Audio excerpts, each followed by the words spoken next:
Hello everyone, welcome to this webinar today where we're going to be looking at buying a business, how you can guide a client. I'm Peter Towers, Managing Director of ESS BIZTOOLS.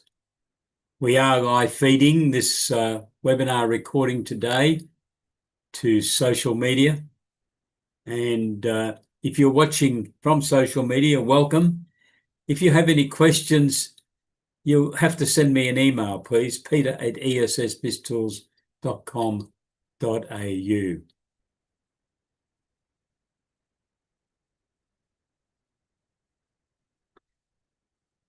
If you're watching this webinar live and you have a question, can you please click on to chat, and I will try to answer your question later in the webinar.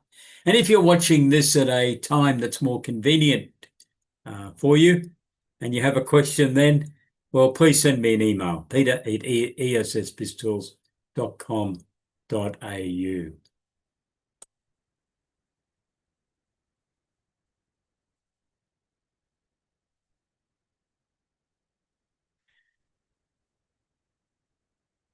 Myths are not always correct is the first fact I want to discuss with you today. Never assume that a person who contacts you about buying a business understands all of the intricacies involved in the operation of a small business. Have you ever sat down and written out a list of how many different activities there are in running a small business? I've done it a couple of times with clients, and we get within 30 to 40 different activities, from who opens the business of a morning, who's got the after hours contact details in case the police or the fire brigade is wanting to make contact, who hires people, who purchases the products, who authorizes payments. And so the list goes on. In a small business, there is not much opportunity to delegate key management responsibilities because most of these rest with one or two people. And in some cases, it can even be more. I had a situation where a former managing director of a public company purchased a retail business. And then he approached me and asked if I would handle his taxation matters. And I asked him about monthly financial accounts and analysis of key performance indicators and monitoring the cash situation, the cash flow forecast going forward for 12 months. And he told me rather bluntly but nicely that he knew how to do all that. He'd been the managing director of a public company. So I took him at his word and told my team, well, we had a new client and we were just going to do taxation work. I was a bit optimistic we'd get some more work, but at that stage we were just going to do the taxation. 2 months later, one day he phoned me and asked me if I could visit his premises urgently. And I wondered what this was all about. So when I arrived, he indicated that he thought someone was stealing from him. And I asked him why did he believe that? And he indicated that they were very busy. They were selling a lot of product. And I looked around the store, which was a retail grocery type store. There were a lot of people in there. They were buying. And he said, we're doing all this, but the bank statement's going down. We're not building up our funds at the bank. We're going backwards. I asked him a few questions, including how do you go about setting your selling prices? And he indicated to me that he calculated his selling price by taking the landed price of the goods and adding the gross profit margin. And I asked him to repeat it, and he did. I said, that's incorrect. He said, no, it's not. I know how to calculate selling prices. I've been doing it for many years. I was the managing director of a public company. So to say that he was happy with my response in pointing out to him that he'd calculated it incorrectly would be an understatement. He was not impressed at that stage. So I then continued to go through and did a number of examples. And finally he looked at me and I saw the light drop sort of thing. He understood. And he said, oh, I'm very sorry. No, he was very apologetic. But he then indicated to me that in his previous business, it was a public company, that he had two employed accountants who were highly qualified, who did a lot of work, and part of that work was they verified the calculations of what product had cost, and they added the markup percentage, not the gross profit percentage, the markup percentage. Because if you want to get a gross profit percentage of 33.33%, your markup is 50%. And if you want a markup of 100%, it will give you a gross profit of 50%. So you can imagine what he was doing to his prices.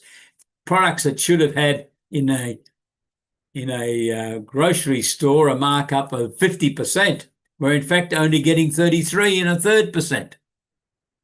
I actually prepared a new chart where we put both of those calculations alongside one another to try to explain to people who were getting mixed up between the markup percentage and the gross profit percentage. And this is one of the problems, because as accountants, we tend to talk the gross profit percentage as being the most important figure in dealing with people who are buying things and adding margins to it. But if you're the retailer and you're working in the store, what you should be thinking about is the markup that you've got to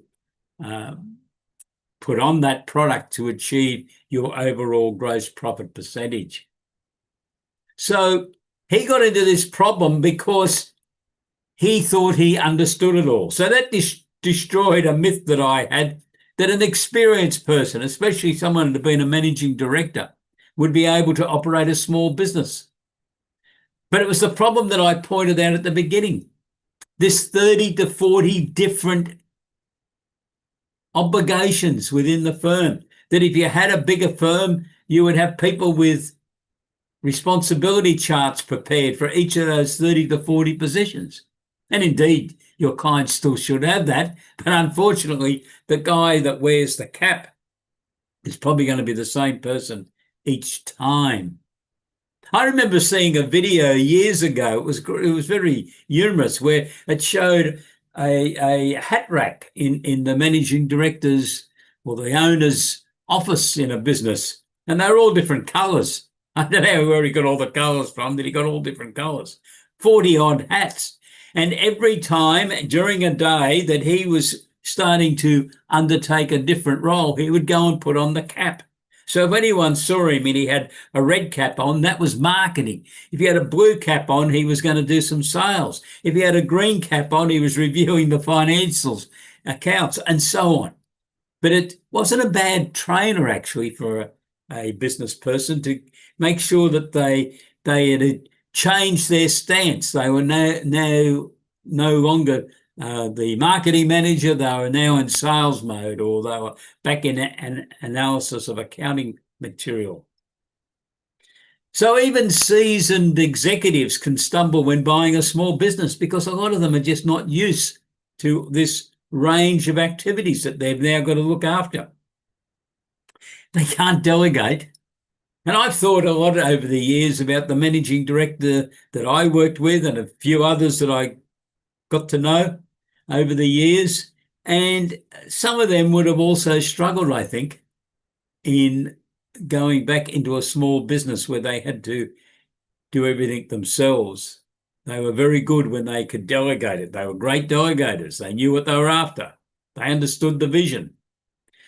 So success requires hands-on financial systems. There's no doubt about that. If that gentleman hadn't have rang me that day, within 6 weeks, I think they would have been broke, because he was just pricing at the wrong price. Incidentally, I said to him, didn't any of your team tell you were pricing too low? And he mumbled something, and I never quite caught him. And then he got called away on a telephone call. So one of his staff walked past. Now, I knew that lady. And I said to her, do you know what's going on? She said, oh, I don't know how Wonder Boy thinks he's going to run a business where he's not charging enough, or words to that effect. And I said, so you knew? He said, we told him. We told him, Peter, but he wasn't interested. He was the managing director of a public company, ex-managing director of a public company. So you need to make sure your clients have a bit of humility about them in this and realize that there's going to be members of their team if they take over a team in a business when they buy it, who do know a fair bit about what's going on, and listen to them. So it's not just big business experience that people need. You, as the advisor, can also play a crucial role in all this, because you are going to come across a confident buyer like I did in that gentleman, but we need to transfer him into being a capable owner. And there's a difference.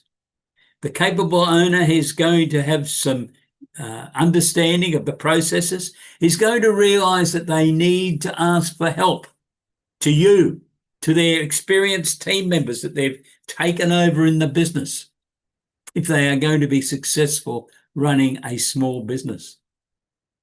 So operating a small business is challenging. And this is one of the big issues that we've got when we're talking to new people who are looking at coming in. Because the small business owner does not have an internal team of experts to assist them. I was the chief financial officer and company secretary in a listed public company. I was one of 12 leadership team members, but then we had around Australia another 13 area managers, and some of those gentlemen were very experienced business operators. A couple of them were actually directors of the company. They weren't all in head office. Think about the environment that your clients are going into. And if you are advising someone who has not got a history of being an operator in small business, just think about the problems they're likely to encounter if they were used to ongoing advice from an in-house accountant, for argument's sake. They may have had an in-house sales manager also and an in-house marketing manager. So try to gain an understanding of that in your interview with them, because I think this will give you a better opportunity for the services they're going to require. MYOB conducted a review in February 2024. I'm not quite sure when they conducted it, but that's when they published a report in the Financial Review on the 16th of February 2024. Now, this highlighted a number of problems that had been encountered by new small business operators. And the ones that I'm going to share with you today related to the fiscal management of debtors. There were other issues that were discussed relating to suppliers, but we're concentrating on what I'm talking here about, mainly credit, but also suppliers. Part of the report was they didn't realise that credit terms were not mandatory for every customer. So obviously someone had come to the shop and said, I'd like a credit account, and they'd just gone ahead and given that person that credit account. They might have been a walking disaster as far as the prospect of getting paid. They lacked a systematic approach to debt management. Now, we're talking about buying a business here. Hopefully there is a debtors management system in place, but your client needs to have a good look at it before they throw it out. So I've seen situations where people have bought businesses and basically threw everything out and wanted to start all over again. Well, the problem with that is that they've taken over the team that were there, their experience with the old system. If you suddenly change the system, make sure your client realises there's a whole stack of staff training got to go on to get the team familiar with what it's all about. And some of them may say, oh, this is all too difficult. We're going to resign and go and get another job. We stayed on because the vendor asked us to, so there'd be some sort of proper handover. But this person's got all these wild ideas. So at times that won't work. Not recognising the importance of following up debtors. Debtors is potential cash, but you haven't got your hands on it, have you? It's sitting in a balance sheet, and it can be a lot of money. In the MYOB survey, a significant number of the participants in that survey had assumed that everyone would pay them on a 30-day basis. Wouldn't that be wonderful? And we need to make sure that your clients realise these facts. They may have worked in a big company or a government department and never really had to worry about the debtors. That was someone else's worry. Well, now they've got it. They've bought a business, and they may have discovered that 50% of the sales are on credit, which obviously means they don't get paid. Whereas their suppliers may have insisted that they've got to pay for accounts either on cash or within 7 days as they get their supplies in, because they're a new account. And the supplier says, well, you've got no track record. You may have worked in a government department and been fairly senior for 35 years, but we've had nothing to do with you as a supplier. Or they may have been a public company director, could be the managing director, and the same thing will apply. The supplier may well say, well, we don't know anything about you. So failure to monitor the debtors' days outstanding, it can be also a big problem. This is one of the very important key performance indicators that you should be talking to your client about and saying, now, we need to be keeping a close eye on this. And I would be using the plural terminology. We need to be doing this.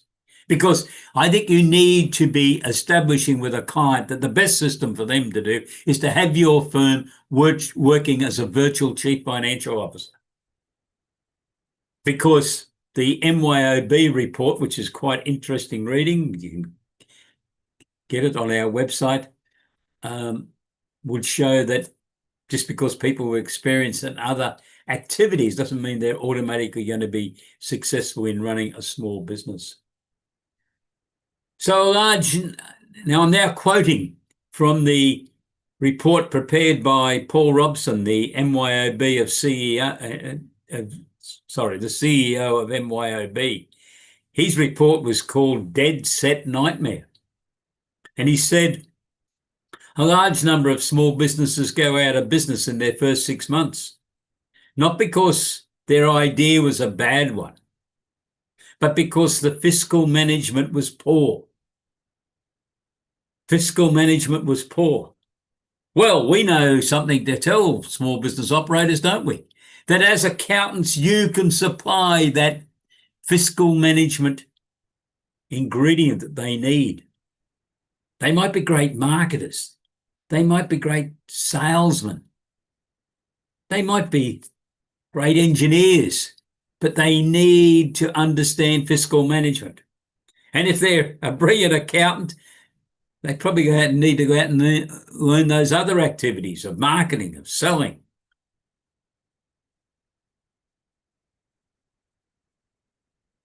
So Paul Robson made those comments in the article, which was titled, Why Small Business Failures Are Soaring, in the Financial Review in February 2024. And unfortunately, small business performance has not improved since then. So what services could your firm deliver to someone that's proposing to go into a business activity? In fact, they're buying a business. You're going to help them. You need to establish what real experience your new client has. Now, you probably need to be careful how you ask that, but it's also very important, because if you have a client come in and he's all enthusiastic and he knows everything and he ends up in trouble within the 6 months, it's no good to the client and his family, and it's definitely no good to your firm, because you probably won't get paid for all the services you've offered. So just because someone has had a senior position in a larger business does not necessarily mean that they will have the skill set that covers all aspects of running a small business, which starts from who does the purchasing, who sets the realistic prices, and everything else that's in between. There's a lot of activities for one person just to do. Let's look at some of the issues besides the experience of your new client in the operations of the business. Some of the things he or she may not have thought about. Are they going to lease the premises? Has your client checked the lease conditions, especially relating to rectification work at the end of a lease? This can be very costly. And I've known of people who tell me that they took over a lease in a transaction, obviously didn't check the lease agreement. I suspect they didn't get legal advice. If they did, well, they should have been taking action against whoever gave them that advice. But they found that there was a whole range of rectification, bringing the site back to its original condition that they hadn't thought about. They hadn't factored that cost into the exercise. What about the staffing requirements? I've alluded to staff a little bit earlier and said that the ex-managing director had ignored the comments made by senior experienced staff that he was pricing too low. And as I said, I did have a bit of a go at one lady in particular, and she quickly put me in my place by saying, well, he knows it all. He is the managing director of a public company. I thought maybe we were wrong. So people that are there have got the experience with the products and services, and they also know the customers. This is important, especially in the changeover of a business. So I've come across people talking about buying a business in the first interview say to me, oh no, we're going to get a whole new team. And I say, hang on. I'd be very careful about that, because the team that's there know the customers. They know the products and they know the services. They know who's selling it to them. They know their weekend phone numbers. They know which hotel or sporting club they're at on a Saturday afternoon if you've run out of supplies and you're trying to get something. They've got contacts and information. Sure, if they don't work out over a period of time, your client could then start replacing. A very important question, though, will the operations of this business suit your client's family? I've come across people who think that running a retail business will enable them to go sailing virtually every afternoon of the week. And I've looked at them and said, I don't think you're going to be out there sailing every hour. Why, is the weather bad here? Was one question. I said, no, but if you're going to run this business yourself, I think you're going to have to be there. Otherwise, you're going to get into difficulties. Has a competitor analysis been prepared? I've talked to people who are talking about buying a business who've got no idea who their competitors were in the locality. They're just going to buy a business. Well, how are you going to compete with those competitors? Have you thought about a major new company coming into town? In the hardware industry, people talk about Bunnings coming to town. Well, it's a reality that people need to think back and at least think about. What would happen if the major competitor did emerge into the market that your client's looking at going into? Would they cause problems? So has a competitor SWOT analysis been prepared? Now, this is a job for you, of course, to sit down with the client and work your way through it. Does the client understand how to set selling prices? I've probably talked enough about the selling price problem already, but it's a real issue. And within ESS BizTools, we have a software product which we've developed, setting retail pricing. Now, the whole concept is you need to make sure your client understands the categories of stock. We've got the stars, high volumes and high markups. That's what everyone dreams about. But unfortunately, most businesses also have the cash cows, high volumes but low markups. They're normally products you've got to have, and you need to have them because people come looking for them. And while they're in your client's store, they should be trying to sell star products to them.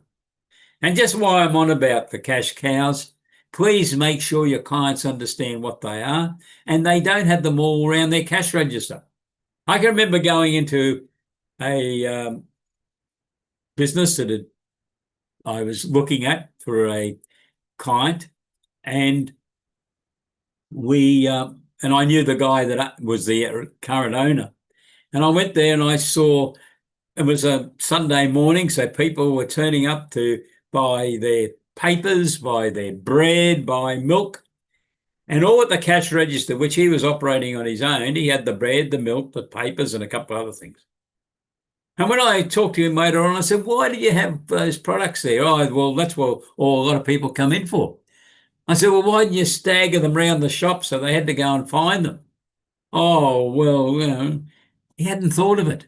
But that's what good retailers do. They put those cash cows, things they're not making much money on, but stack them round the store, put them alongside the freshly cut ham or the roasted chicken because it smells great, or the fantastic tomatoes they've bought that they're a real star. They got a lot of them, and their markups high because that's what you want customers to buy. So does your client understand the art of marketing in a business? Have they prepared a business plan? I think it's always interesting to ask the client for them to show you their business plan for a business they're contemplating purchasing. I know there's a concept of a one-page business plan, but I like to think that when we prepare them, there's a lot of information on that one page. I've seen some plans that just don't rate, to be honest. And I think that opens up the opportunity for you to sit the client down, you to go through their strategies, to then get a very good understanding of what they really know about running this type of small business, and for you to prepare the business plan for them as a document that they can then implement. Because from the business plan, we then come to the cash flow forecasts and the budgets. What's it all mean? How much money have they got? Have they correctly factored in that as a new account with a supplier, they may be asked to pay cash up front or cash in 7 days? And this was one of the real problems that MYOB discovered. People going into business for the first time assumed, you should never do that in business, assume anything, assumed that they would be given 30-day accounts right from the beginning. Well, there's a lot of problems in the business community at present. There's got a failure rate. It's the highest level of failure rates ever, according to the Small Business Ombudsman's latest report. So suppliers are not anxious to offer great terms to new customers until the customer proves themselves, and that might take 12 months. So what MYOB found is that a number of the people they surveyed had in fact assumed they'd be given 30-day credit. When they turned up to place their first order, they got a rude shock when they found that the suppliers wanted cash up front. Some of them assumed that would be a once only, but then they found out it went on for months. And the other big problem that can happen in cash flow forecasts is this assumption on debtors that I referred to a little earlier. Many of those people MYOB surveyed had assumed that everyone would pay on a 30-day basis. Well, we might all hope that, but it doesn't happen in the real world, does it? So we need to make sure that your new client buying a business understands this. And this is all then reflected into their budgets and cash flow forecasts, which I really suggest that you should be closely examining and pointing out where the errors are. Now, none of us really know what the payment terms will be for someone who is a new small business operator, what they receive from their customers. But a good indication would be to get the information from the vendor so you can calculate, and you might find it's sitting on 45 days instead of the 30 days your client wanted the budget for. Because what this means is that they're going to run out of money. It's going to be tied up, of course. Their debtors, their balance sheet might look all right, but the cash balance won't. And cash is what runs businesses. And we need to make sure that clients understand this. The contacting of the key clients, I've partly mentioned that already. the key thing is to negotiate payment terms and then to confirm those terms in writing. Send an email. Thank you for the conversation that we had 1 hour ago. I'm confirming what you said to me. If you have a different opinion to any of this, please let me know.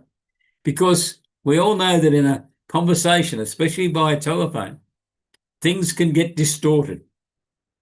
So that helps overcome the problem, because your client might find that they are going to be on cash for at least 3 or 4 months for their purchases, and it will need that the cash flow forecast needs to be re-examined to see whether there's any changing could be made, or whether they just need to go out and get some additional money, or perhaps delay the purchase of a business at this stage until they've built up more equity to bring into the business.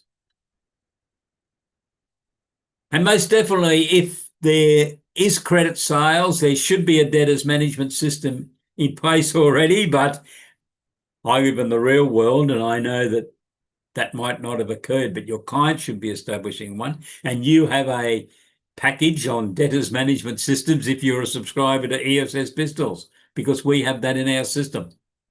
Manual that you can head up with the client's name on it, change some of the wording if you need to, but perhaps they've got reference numbers to various documents in their system, so you can change that in the manual, so that the person who's got the responsibility of managing debtors has got a written system to work with. I mentioned before that in the budget and cash flow forecast, this very important consideration of making sure your forecast lines up with what is the current activity on debtors days outstanding. Sure, your client might be saying, oh, I'm horrified, it's 55 days. And I would be too, and say we are going to work to try to get it back to under 40 days, preferably closer to 30 days. But you don't go in from day one saying we'll do our debtors days outstanding calculation at 30 days. That's when someone runs out of business very quick.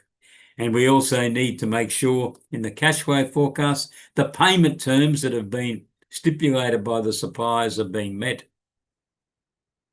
So ESS BizTools has developed a complete product package called Buying a Business Package, developed to assist accountants and bookkeepers, to guide SME clients, to determine whether the client has sufficient experience to operate this type of business. And you might have to nicely say to them, well, perhaps you need some training in some other aspect. Or you really do need a management system for your business, and we can supply that to you. Your accounting firm or bookkeeping firm can supply that to you, so that they're going to have the benefit that they would have got if they were a bit larger and they had an in-house accountant working for them. And your firm would then be able to supply that service, because that's obviously what we're talking about, the supply of a virtual accounting or chief financial officer service. You select which name you want to have for it. And they need a clear business plan, which I'm a strong advocate that you're the one preparing it. You sit down with the client, you lock them away for a few hours.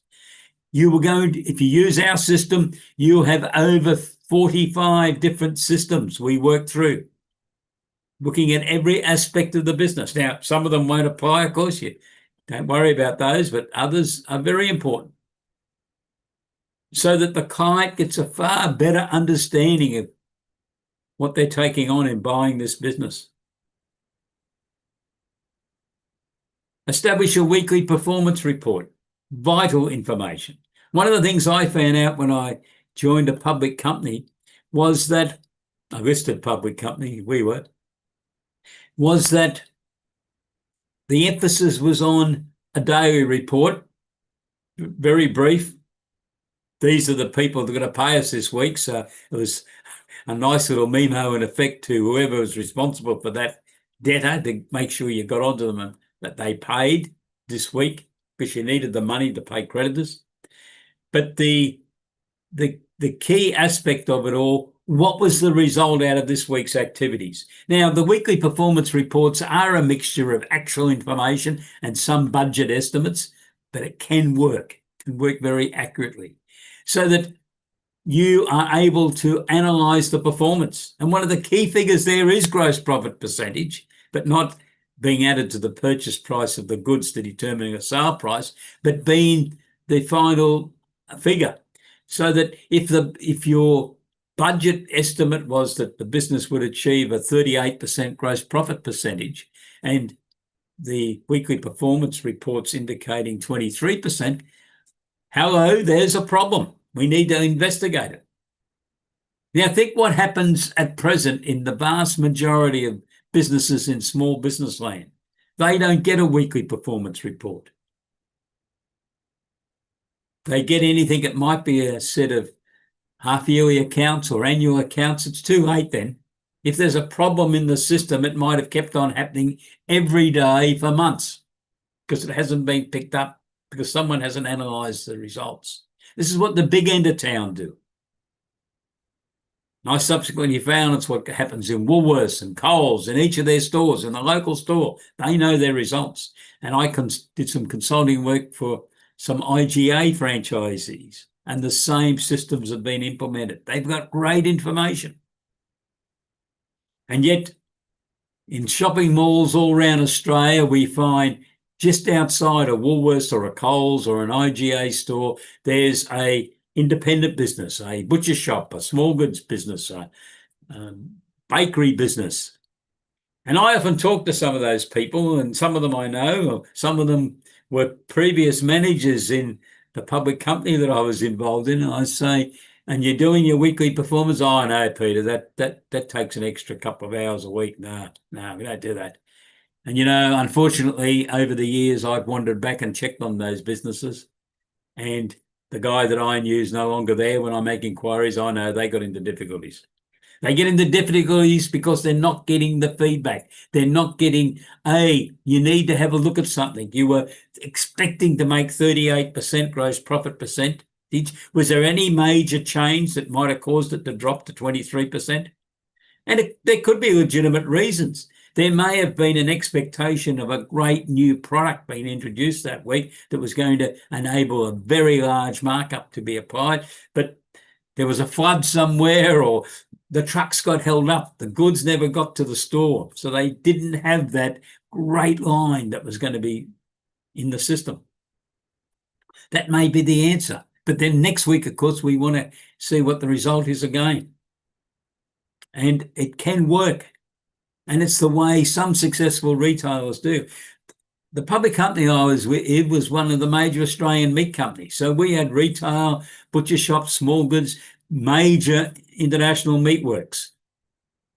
But as part of that journey, I got introduced to a system that a gentleman was running in Sydney where he had about 250 retail butcher shops, long before computers were around.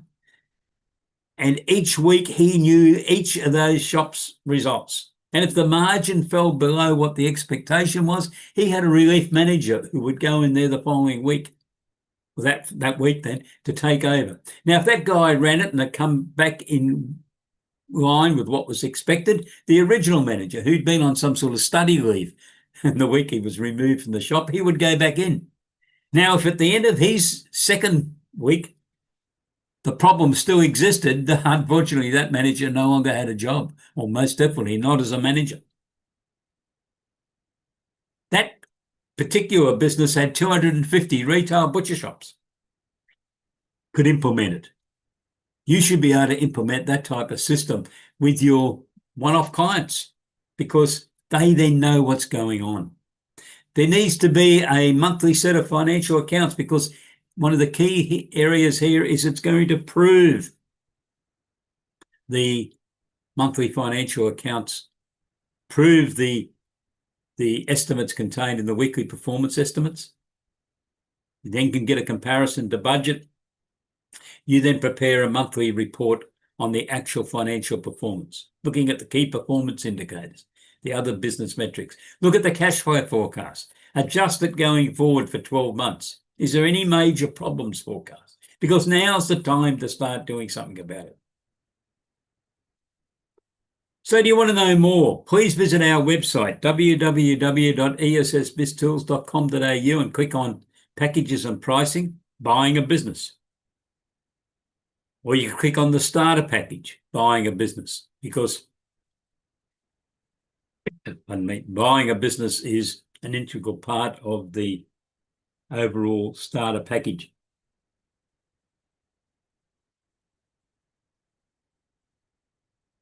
Sorry. You could select a subscription package which best suits your firm's requirements. If you only want to have a package for buying a business, you can have a standalone investment. The discounted 12 months upfront subscription is $330, or you could pay it in 12 payments of $36 a month. If you wanted to look at the starter package, which has 10 other packages included as well as buying a business, your discounted upfront subscription is $1,309, or you can pay it off in 12 monthly payments of $142. So they're the packages. If you require further information, please send me an email, peter@essbiztools.com.au, and have a great day, and I look forward to hearing from you in the not too distant future. Thank you very much, and I look forward to hearing from you. Goodbye.